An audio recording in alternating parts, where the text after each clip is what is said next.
Hello and welcome back to another episode of Katawa Shoujo. So you might notice the game looks a little bit different. The way it's windowed. I got new, or not new, I updated my OBS.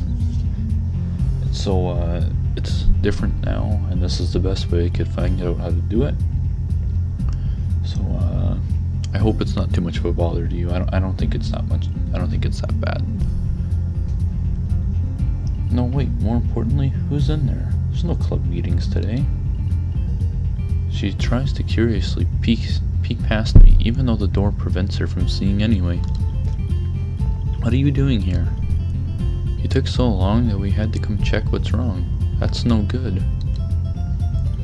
She wags her finger at me scoldingly. I found plywood, but everything else is still missing because you were tardy. Oh, sorry, I got the things here. Was just going to bring them. I think you were up to some mischief. Who was in there with you? I wonder. Misha signed something quickly to Shizune, pointing at her own ear a couple of times. Shizune immediately pushes her way past me and opens the door into the classroom.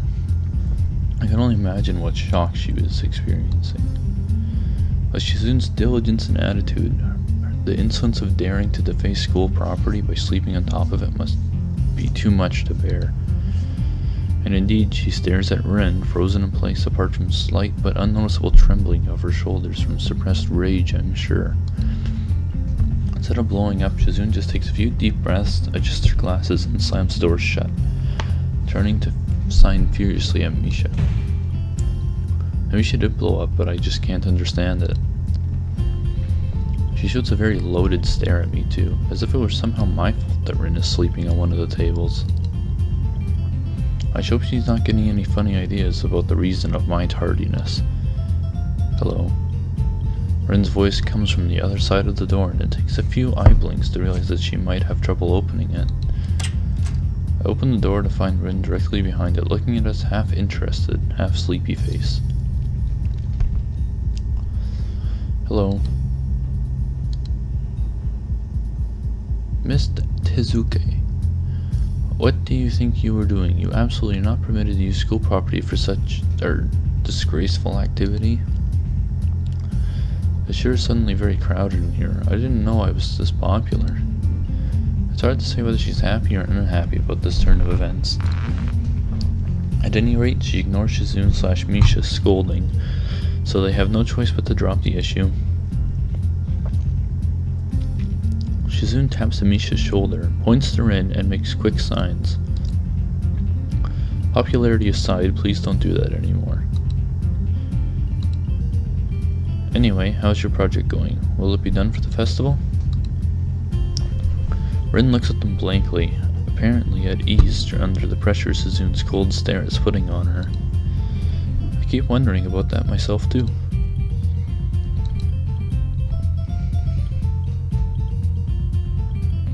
And we'll think about it harder.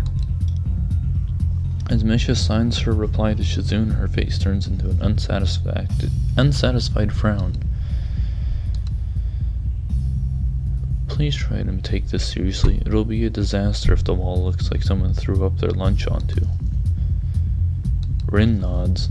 We'll think more seriously. Misha actually giggles at that, but Shizune doesn't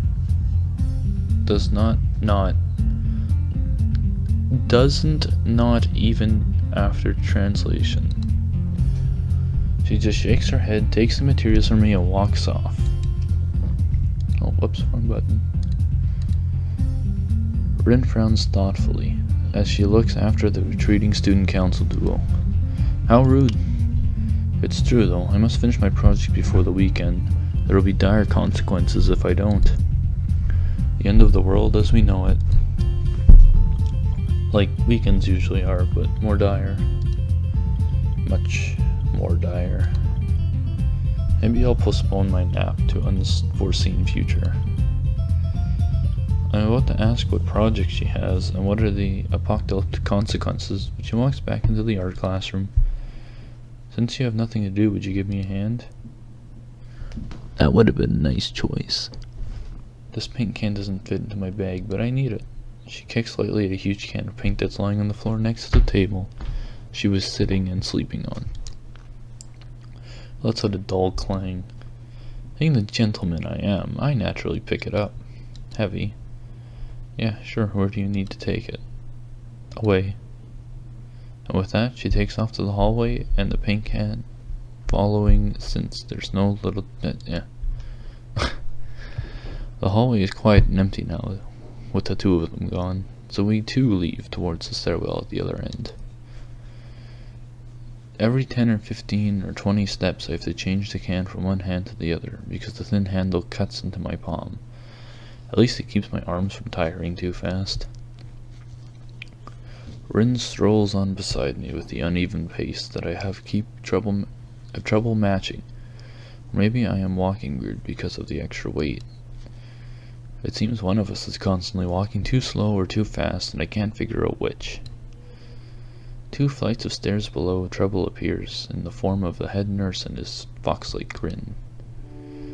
Ah, what a happy coincidence. Tezuka too, of course.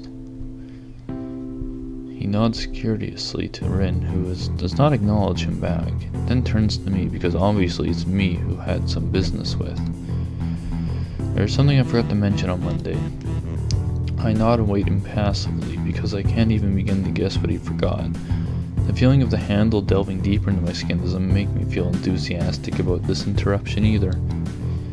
It's about your medications. Since you haven't been that long on your current medications, there might be some unexpected side effects, which might require adjusting dosages or even changing to another kind of medication.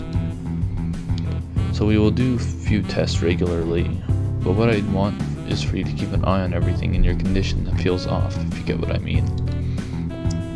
Nausea, headache, anything, and come see me if something happens. Alright. So how are you? Everything fine? I give up and drop the can to the floor before answering him. Apparently this takes longer than my biceps can handle.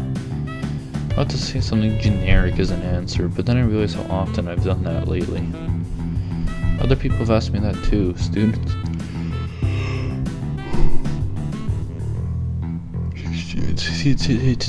Teachers and students here. My parents, visitors, nurses, hospitals, doctors at the hospitals. Everyone seems to be concerned about that. It's natural for a hospital, not so much for a school. Everyone seems to be concerned about that. It's natural for a hospital. This is a small school, and both the student base and faculty seem to be very tightly knit. At least that's the feeling I'm getting. And this is not the kind of school that gets transfer students too often. The thought sends shivers up my spine, but I give a generic answer anyway. That's great. Also, one other thing. My sources tell me that you've been at neither the school track nor even the pool, so I'd like to know if you've been taking up exercise as I asked. Of course I haven't, but his way of inquiring gives me the feeling that I shouldn't have been running my ass off on the track since the very first day. You have people spying on me? Not as such, I just happen to know a few people, but that's not the issue here, so don't try and slip out of it. Well, I was actually just doing some improvised weightlifting as an exercise. Picked up and lifted the can down a few times, like some sad imitation of a bodybuilder, even though it's weighing down on my arms painfully. The stupid grin disappears from his face for a second, then comes back like it was never gone. Would you give us a second? I just grabbed him by the shoulder without waiting for Rin's permission, which he did need in the first place, and drags me aside. But I told you to exercise, I wasn't joking. I understand that you are still in your first week and all, but please don't ignore the importance of this. The reason I'm coming down on too hard on you is that the habits are not easy to form. The more you slip and postpone, the harder it will be. It's the same with everything like dieting. Can you promise me that you'll be more serious from now on? Well, since he pulled us aside like that, we'll try. Yeah, I promise, definitely. Studies me for a moment and then shrugs, smiling again. Okay, that's more like it. We go to the school track tomorrow morning. You'll meet my spy, who probably has no qualms offering consultant to you if you want to jog a bit. See you around.